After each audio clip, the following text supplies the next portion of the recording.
सहवास के प्राचीन 9 नियम। प्राचीन काल के नियम और उनकी महत्ता। सहवास के विषय में प्राचीन समय से ही अनेक नियम बनाए गए थे, जिन्हें ऋषि मुनियों ने स्थापित किया था। आज के दौर में बहुत से युवा इन नियमों से अनभिज्ञ हैं। यदि आप इन नियमों को समझ लें और अपने जीवन में लागू करें, तो आपका जीवन अत्यधिक लाभकारी हो सकता है।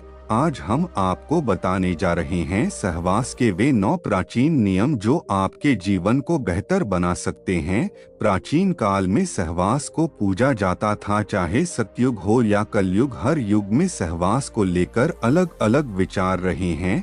पति पत्नी के बीच सहवास फिर रिश्तों को मजबूत रखने का आधार होता है, बशर्ते उसने प्रेम हो, न कि केवल काम वासना। प्राचीन काल में शारीरिक संबंधों को अत्यधिक पवित्र माना जाता था। शास्त्रों में इसके कई प्रमाण मिलते हैं। उस समय लोग खुले विचारों के थे और काम से जुड़ी हर समस्या पर बेझिझक चर्चा करते थे। सहवास के बारे में पहला ग्रंथ कामसूत्र भारत की ही देन है, जिसे आचार्य वात्स्यायन ने दूसरी सदी में लिखा था। सहवास के 9 नियम। एक प्राचीन नियमों के अनुसार सहवास से कई लाभ प्राप्त किए जा सकते हैं, जहां वंश, मैत्री, स्वास्थ्य, सुख, दीर्घायु और मानसिक शांति का आधार है। आज की युवा पीढ़ी सहवास को केवल आनंद के लिए करती है, लेकिन यह रिश्ता मजबूत बनाने का एक साधन है। आज की पीढ़ी को सहवास के इन प्राचीन नियमों को जानना चाहिए, ताकि उनके रिश्ते अधिक मजबूत और संस्कारवान संतान की प्राप्ति हो सके। 2 हिंदू शास्त्रों के अनुसार कुछ समय में सहवास वर्जित है। रविवार, अमावस्या, पूर्णिमा,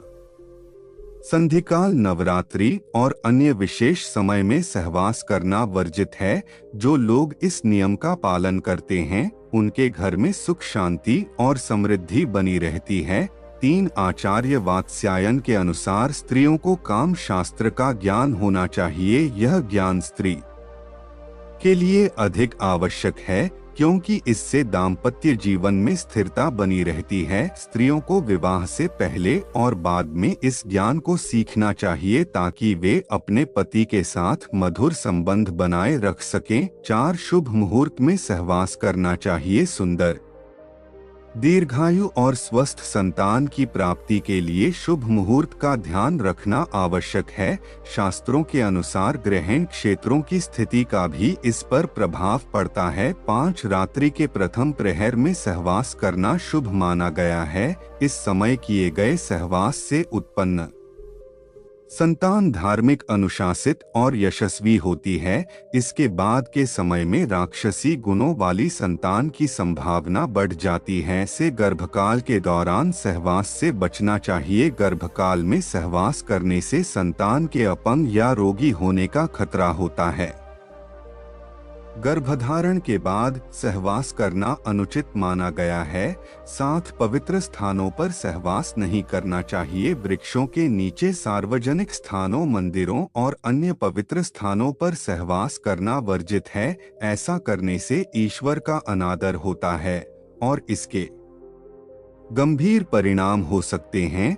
8 आयुर्वेद के अनुसार मासिक धर्म के दौरान सहवास नहीं करना चाहिए। मासिक धर्म के दौरान या संक्रमण की स्थिति में सहवास से बचना चाहिए। स्वच्छता का ध्यान रखना भी अत्यंत आवश्यक है। 9 शास्त्रों के अनुसार मानव शरीर में 5 प्रकार की वायु होती है। इनमें से एक अपान वायु सहवास और प्रजनन के लिए महत्वपूर्ण है। यदि यह वायु दूषित हो जाती है, तो मूत्राशय और गुर्दा संबंधी रोग उत्पन्न हो सकते हैं, जिससे संभोग की शक्ति प्रभावित हो सकती है। इसलिए शारीरिक शुद्धता और समय पर शौचालय जाना अत्यंत महत्वपूर्ण है। यदि आपको यह जानकारी उपयोगी लगी हो, तो कृपया हमारे चैनल को सब्सक्राइब करें और इस वीडियो को अपने मित्रों के साथ साझा करें। धन्यवाद।